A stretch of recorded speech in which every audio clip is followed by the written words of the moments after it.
I'm going to lose $1 million if I'm not going to cut my weeds tomorrow because on Sunday there's a huge storm. I want to take my workers only tomorrow, Rabbi. I'm begging you. Please let me cut my weeds because I'm going to lose $5 million. Whatever the case is.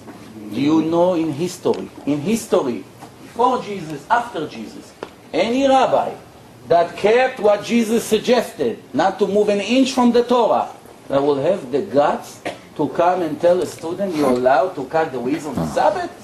It's such a violation. But wouldn't you admit that there are exceptions? Yes, exceptions. Wouldn't you admit that there are some more important? Pikuach nefesh, only life risk.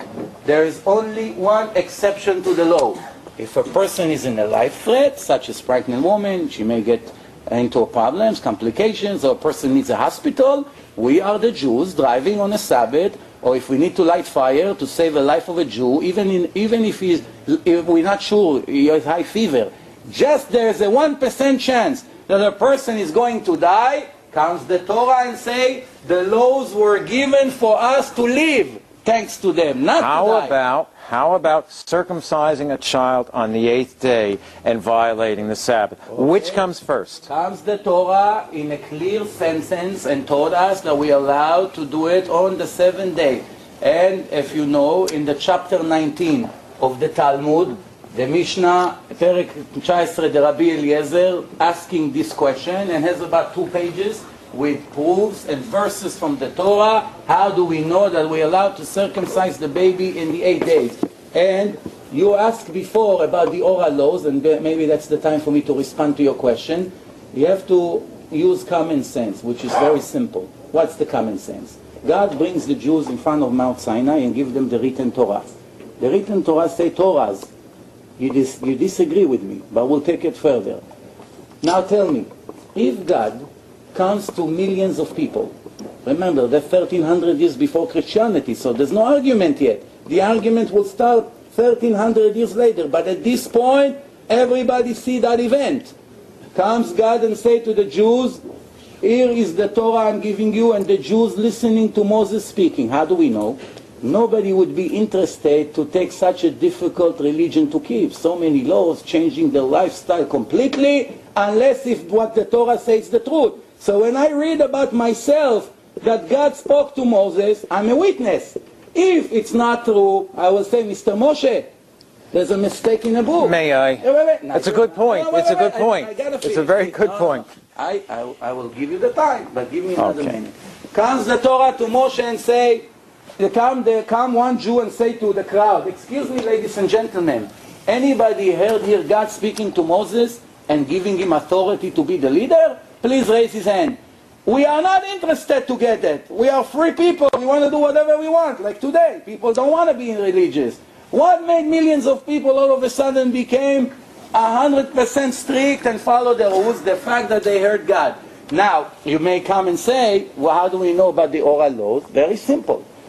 If you search in the entire written Torah, there are 613 laws. Not in one place the Torah gave instructions, the written Torah, the Torah never gave instructions for people how to follow this mitzvah, this commandment. Which one? All of them. The 613 laws that this. Without the oral laws, there is no way to understand one law. Such, I'll give you an example. The Torah say you have to circumcise a male born on the 8th day. You should cut the orla. We know what we cut when we circumcise a baby. Now, if we wouldn't have the oral laws, right when Moses bring down the Torah, people will say, what you brought us, Chinese book? Okay, God say you should not cut the orla. What's orla? Mordechai would say, orla it's this. He would say, orla it's this. She would say, orla it's the nails. He will say, Moses, what's orla?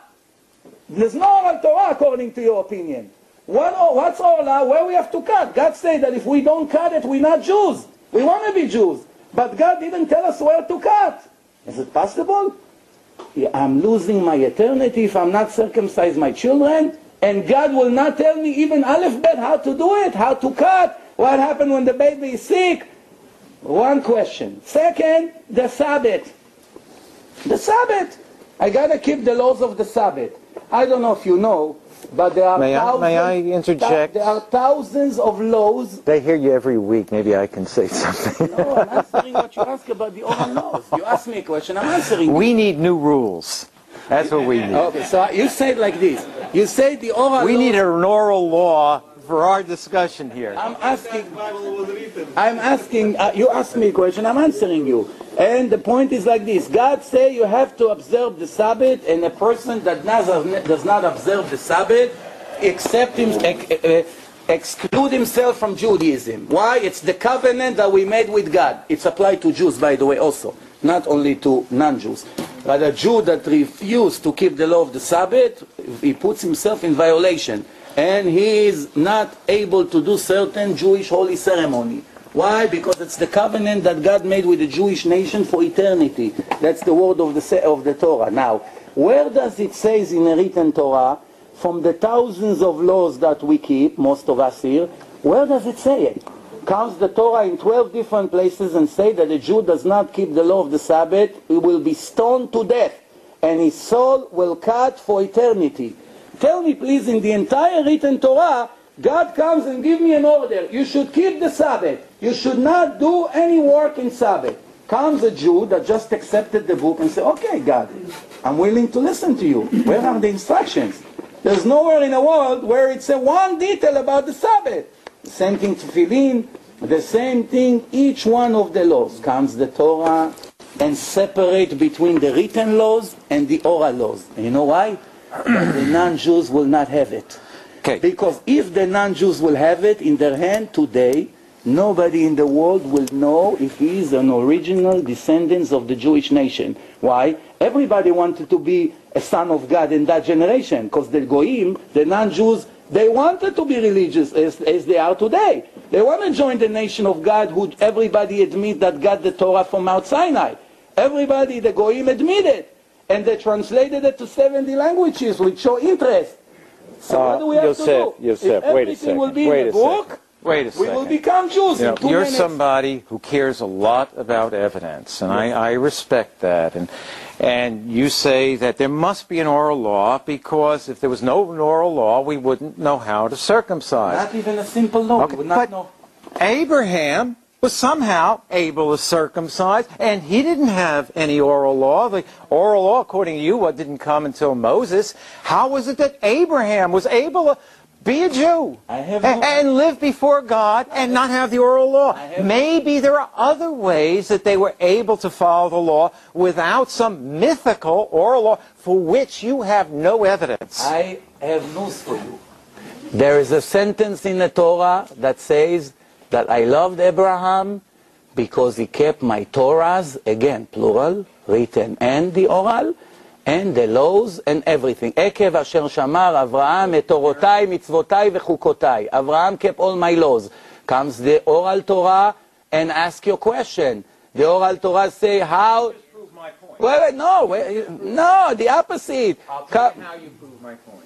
When you said that Abraham kept my Torahs, that proves the point that Torahs are instructions or laws and not two separate bodies, because according to Jewish tradition, there was no oral law until Moses. Who gave Abraham all the instructions, what to do and how to do, before the Torah was published? And I want to get your attention to one thing that the Torah says, that before the world was created, 974 generations before the Torah was ready, before the physical world was created. And before everything here started, the divine Torah was already existed. Now, if you know about Noah after the flood... I need some evidence on that. Okay, no problem. If Noah, after the flood, when he came out of the ark, how did he know how to tell the difference between pure animals and not pure animals? The oral Torah answer, because God gave the main people from the time of Adam.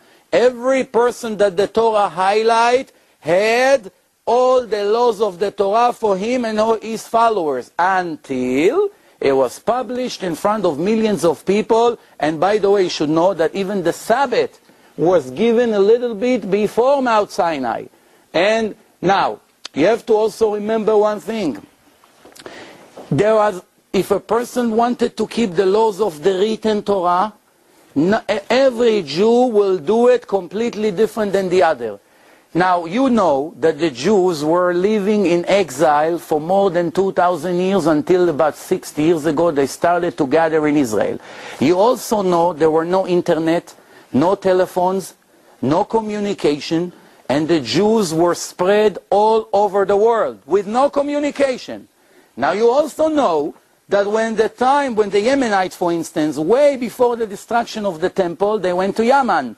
And the Jews were spread all over the world, and they gathered to Israel, as I said, just before Israel became a state. Each one of them brought with him, with his family, thousands of oral laws that did not change a bit. Circumcision in Yemen was the same one in Poland. And the same thing, the Torah. The Jewish Torah have 304,805 letters, much longer than the New Testament, much longer than the Quran. If you go to every synagogue in the world, you tell the rabbi to open the Torah. The Torah is the same Torah. Everywhere you go, you see the same Torah. However, when you want to open up Quran in Kuwait and Quran in Saudi Arabia, and Quran in Israel, it's not the same Quran. There are many differences. Same thing the New Testament, as I mentioned to you before. 150,000 differences on the text. Very simple. I'm confused about that. What are you referring to when you say 150,000 different... I'll explain. If I brought the original book now, and there we have, Baruch Hashem, a lot of people here, and each one of them had to take a feather and copy even only 100,000 letters. That's all. Each one has to copy. Now remember, there's no printing machine. So I have to see it from morning to night and write a page, 2 pages. It takes between 1 to 2 years to write a Sefer Torah. So now, if a person does it, what are the chances that a person will write manually 100,000 letters? Remember, the Torah is triple than that, 300,405 letters. But I want to just ask you as an intelligent question. A person write 100,000 letters. Is it possible that he will make 100, 300, 500 mistakes, 0.1%? You know what? Let's go to the minimum. 1 letter out of 100,000, it's very normal that a person made a mistake, especially in the Hebrew letters. Why? The Hebrew letters are very similar. The Yud and the Vav, it's exactly the same. The difference is 1 little dot. If the ink spread by a bit, the letter changed. So now, when the people copy it manually, and time when there is no electric, and they did everything manually, the battery died. Okay, so that gives me more permission to talk now. See? I don't want to give you any more permission. You do very well without extra permission. Thank you very much for the compliment. but Reuven, you were doing it too fast. I'll take care of you later. But the point was that a person make at least 1 mistake. He make 1 mistake in the letter Dalet. He made 1 mistake in the letter Resh. He made 1 mistake in the letter Lamed. He make 1 mistake in the letter Hey. He made it Chet. It's very similar letters. Now, between him and him, there's already 4 differences. And when everybody copied from the original text with only 1 letter mistake. Now we have, I don't know, 100, 200 people. There's already 200 different texts. Multiply by 2,000 years, what do you get? Okay. Now, finally, when you were talking about 150,000 versions, I couldn't figure out what you were talking about. Okay, what Yosef is talking about is that there are 150,000 variants. When you look at textual variants, you see, there are over 5,500 ancient Greek manuscripts. And what textual critics have done is to record every variation among these 5,500 texts. And so if you add up all those variations from all those different texts, you come up with something like 150,000. Yosef is correct. But let me just point out, if you divide it by by 5,500 to get an idea of the average number of variants per text, you're not talking about that many. And when you recognize you're just talking about a letter, one letter out of a word, what you come down with, even though you might have those variants, is you come down with a text where there's really no question about the text, because we're just talking about little spelling mistakes for the most part. Spelling that change the meaning of the words in many places. But you see, if we have 5,500